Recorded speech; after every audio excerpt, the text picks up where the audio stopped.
Good morning. God bless you. I pray that all that you set your hands to do this day, this week, that it will prosper in Jesus' name. Now, the last 2 weeks we've been talking about the purposes of God and the plan of God. And we were able to look at the story of Joseph. I sincerely hope you had an opportunity to read that entire account of Joseph. If you didn't, it's never too late. The Bible is there. You can sit and you can read and meditate upon it, because I'm certain that there's so much more that the Lord will want to say to you individually that was not said on these videos. So give him that opportunity to whisper those sweet words of encouragement and love into your spirit. Now, we are gonna continue to look at the story of Joseph just a little bit. One aspect that as I was reading that I really considered, as Joseph was going through the rejection from his brothers, obviously the hatred came along with it, slavery, false accusation, being wrongfully imprisoned, being forgotten while he was in prison. And of course, he was away from his brothers and his father. He was the youngest. As he was going through all of this, how did he feel about it? I imagine it was hard for him. It was painful. He was disappointed. I imagine Joseph went through all of that.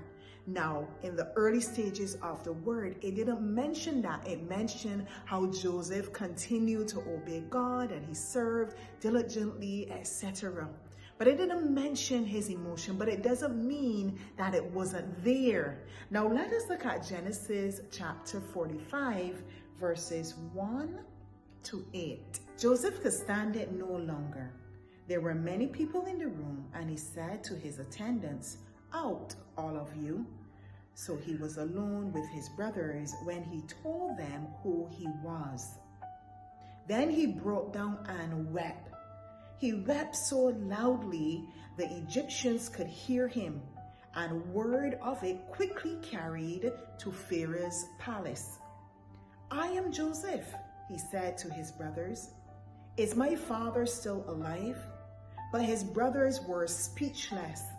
They were stunned to realize that Joseph was standing there in front of them. "Please come closer," he said to them. So they came closer. And he said again, "I am Joseph, your brother, whom you sold into slavery in Egypt. But don't be upset and don't be angry with yourself for selling me to this place.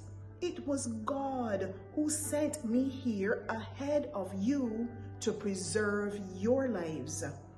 This famine that has ravished the land for 2 years will last 5 more years, and there will be neither plowing nor harvesting. God has sent me ahead of you to keep you and your families alive and to preserve many survivors.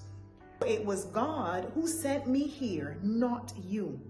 And he is the one who made me an advisor to Pharaoh, the manager of his entire palace and the governor of all Egypt." This was the 3rd time that Joseph was weeping. He had wept 2 times before, but this time he could stand it no longer. Do you think that this is the first time that Joseph is experiencing the pain and the hurt of what his brothers did? No, it is not the first time. I am sure as he was in prison, he felt it. As he was serving in Potiphar's house, he felt it. As he was forgotten by the butler, he felt it. As he was in slavery, he felt it. I'm sure he felt it, but he managed it and he dealt with it. And he did not allow that hurt and pain and trauma that he would have felt to stop him from serving God. We can do the same. Don't ignore the pain and the trauma, but do not allow it to stop you from serving God. Pain and faith, they coexist. That is how we can suffer well.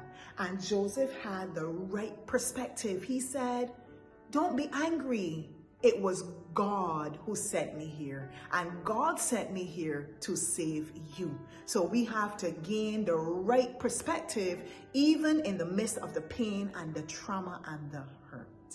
We'll continue to look at it this week. God bless you.